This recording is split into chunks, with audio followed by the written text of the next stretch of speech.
A little girl in children's church asked a question that all of us Christians should be being asked on a regular basis.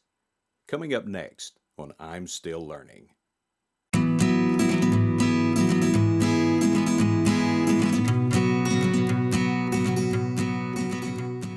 Last Sunday, my wife Carol was teaching a children's church class, like she does every Sunday.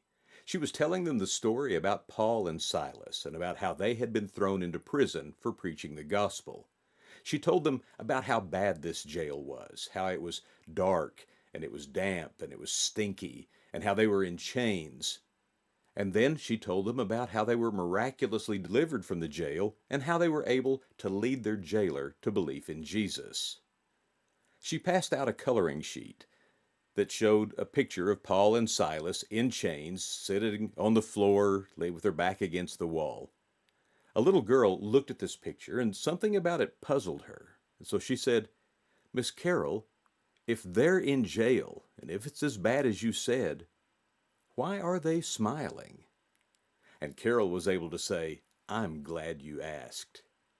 You know, so many times we as Christians are seen as fearful or angry or defensive.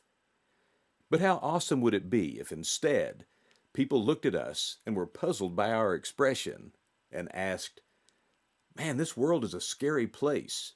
There's awful things happening all over. Our government seems to be in a mess and our nation seems to be divided. But you're still smiling. You seem to be at peace. What's that all about?" And then you can say, "I'm glad you asked."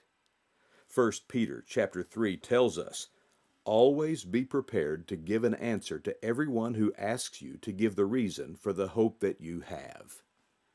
Today, I hope that you will remember the hope that you have in Jesus Christ and be prepared to give that answer when your expression leads people to ask you that question, "Why are you still smiling?"